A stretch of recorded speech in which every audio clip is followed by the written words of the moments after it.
What if the person carrying your child was still in love with someone else? Pause. What Sarah discovered at her own baby shower didn't just break her heart. It shattered every lie her fiancé had been carefully constructing for 9 months. And when the truth finally came out in front of everyone, it was so much worse than infidelity. It was calculated, deliberate, cruel. Sarah was 7 months pregnant when Marcus first mentioned Emma's name at dinner. Not casually, not in passing, intentionally. "I think we should invite Emma to the baby shower," he said, cutting his steak with surgical precision. His eyes didn't meet hers. They never did when he was hiding something. Sarah felt her fork freeze midway to her mouth. The restaurant suddenly felt smaller, warmer, the kind of warmth that prickles your skin before panic sets in. "Your ex-girlfriend Emma?" she asked slowly. "She deserves closure, Sarah." Marcus finally looked up, his expression perfectly composed, too composed. "We were together for 4 years, this baby. It's a big milestone." It would mean a lot to her. Closure. That word hung in the air like smoke after a fire, proof that something had already been burning. Here's what you need to understand about Marcus and Emma. They dated throughout college. Everyone said they were perfect together. Everyone except Emma's parents, who thought Marcus was too controlling, too possessive, too something they couldn't quite name but felt in their bones. When Emma finally ended it 2 years ago, Marcus fell apart. Publicly, dramatically. He showed up at her apartment at 2 a.m. He sent hundreds of texts. He created fake social media accounts just to check if she was seeing anyone new. Then he met Sarah, sweet, trusting, 6 months out of a toxic relationship Sarah, who saw his vulnerability as depth and his intensity as passion. She thought she was saving him. Pause, she was wrong. Sarah agreed to the baby shower invitation. Not because she wanted to, but because Marcus had a way of making his requests feel like tests she was always somehow failing. "If you really trusted me," he'd said, his voice dropping to that wounded tone he'd perfected, "this wouldn't be an issue." So she swallowed her discomfort. She painted on a smile. She told herself this was what mature couples did. But late at night, when Marcus was asleep, Sarah would lie awake with her hand on her swollen belly, feeling her daughter kick, and wonder why her fiancé needed to give his ex-girlfriend closure at their baby shower. The answer came 3 weeks before the party, and it came from Emma herself. The Facebook message arrived at 11:47 p.m. on a Tuesday. Sarah almost didn't open it, almost deleted it. But something in the preview text made her hand tremble as she clicked. "We need to talk about Marcus. He's been lying to you." The message was long, detailed, painfully specific. Emma explained how Marcus had contacted her 4 months ago, right after Sarah announced her pregnancy. How he'd told Emma that Sarah had trapped him with the baby. How he'd been meeting Emma for coffee, then lunch, then dinner, always insisting it was just friendship, while simultaneously telling her that Sarah was temporary. "He showed me the ultrasound," Emma wrote. "Then he asked if I would consider raising the baby with him after he left you." Sarah read the message 7 times. Each time, her hands shook harder. Each time, the room felt colder. But here's what separated Sarah from every other betrayed woman in every other story you've heard. She didn't cry.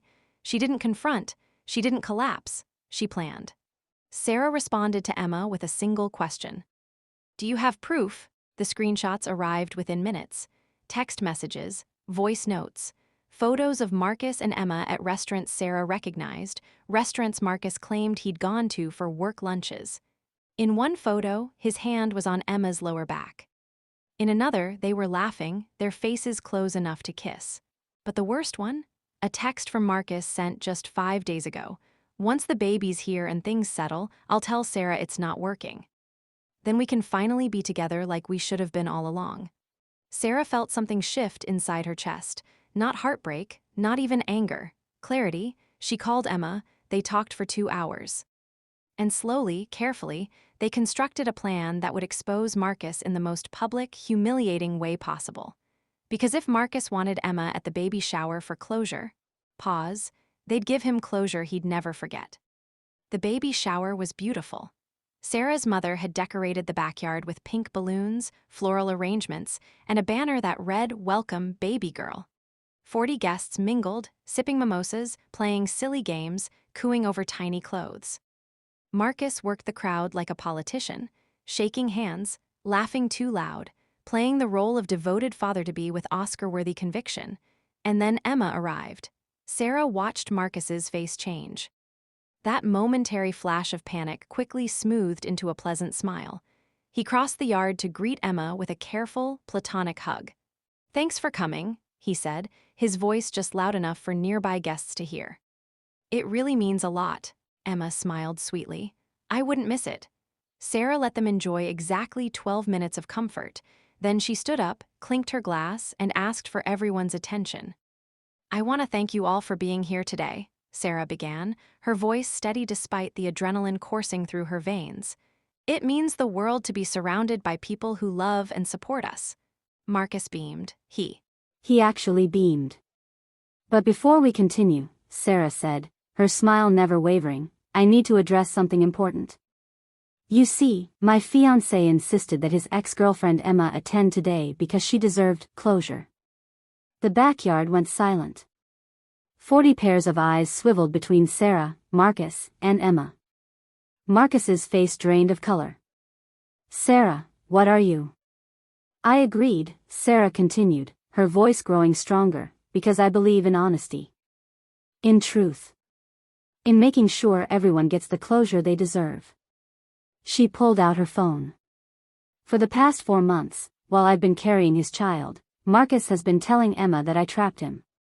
That he still loves her. That he's planning to leave me after the baby is born so they can be together." She held up her phone, displaying the screenshots for everyone to see. Guests leaned in. Gasps rippled through the crowd. Marcus started toward her.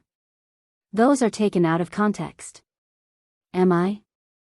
Sarah's voice cut through his protest like glass. "Emma, would you like to provide some context?" Emma stepped forward, her own phone in hand. "Marcus has been pursuing me relentlessly since Sarah got pregnant," she said quietly. "He's told me repeatedly that this baby was a mistake. That Sarah isn't who he wants. That he's been waiting for the right moment to come back to me." She looked directly at Marcus. "But here's what you didn't know. I've been seeing someone. Someone who actually respects me. Someone who doesn't view women as interchangeable." On cue, a man emerged from inside the house. Tall. Confident. Carrying a folder. "This is my boyfriend, David," Emma said. "He's a private investigator. And over the past 3 weeks, at Sarah's request, he's documented every lie you've told." David opened the folder.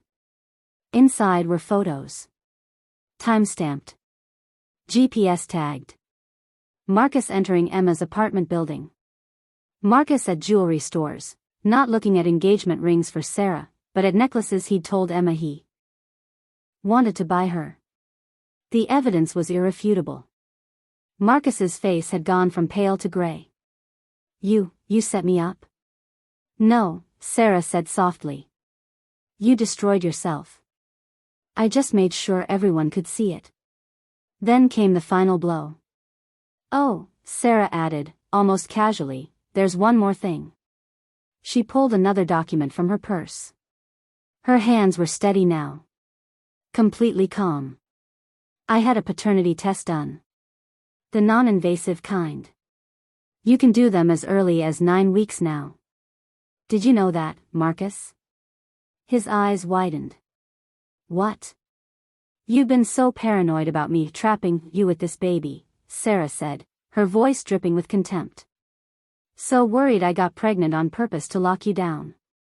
I wanted to make sure you understood something crucial." She held up the document.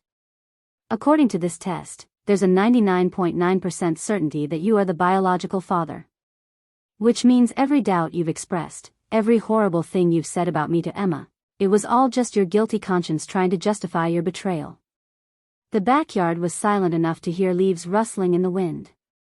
"You didn't question the paternity because you actually doubted it," Sarah continued. "You questioned it because you were looking for an excuse to abandon us without looking like the monster you actually are." Marcus opened his mouth. Closed it. No words came.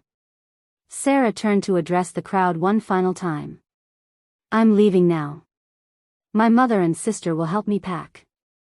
Marcus, you'll receive paperwork from my attorney on Monday. I'm filing for full custody, and given that everyone here just witnessed your character, I don't think you'll contest it. She looked around at 40 stunned faces. Friends. Family. People who'd brought gifts for a baby that would now grow up without her father. To everyone who came today with love and support, thank you. I'm sorry the celebration ended this way. But I refuse to bring my daughter into a home built on lies. She placed one hand protectively on her belly. She deserves better. And so do I. Then Sarah walked out of her own baby shower with her head held high, leaving Marcus standing alone in a backyard full of witnesses to his complete and utter destruction. Behind her, she heard someone start clapping. Then another person. Then everyone. Here's the part that still haunts Marcus. The paternity test Sarah showed everyone? It was real. The baby was definitely his. But here's what she didn't tell anyone that day. 2 weeks after the shower, Sarah received a call from her doctor. They needed to discuss her most recent blood work. Something about her hormone levels seemed unusual. When Sarah arrived at the office, her doctor had strange news. You're not just carrying one baby, she said, confusion evident in her voice. The ultrasound somehow missed it earlier, but you're having twins. Twin girls. Sarah sat in that examination room, staring at the new ultrasound image showing 2 tiny hearts beating in perfect synchronization, and felt something shift inside her chest. Marcus had been so desperate to abandon one child that he'd destroyed his entire life in the process. Pause. Now he'd missed 2. And he'd never even know it. If you want to hear what happened when Marcus showed up at Sarah's door 6 months later, begging to meet his daughter, singular, because Sarah never told him about the twin, smash that subscribe button. Trust me. The part 2 is even more satisfying. Drop a comment telling me, was Sarah's revenge justified, or did she go too far? I'll be reading every single one. End.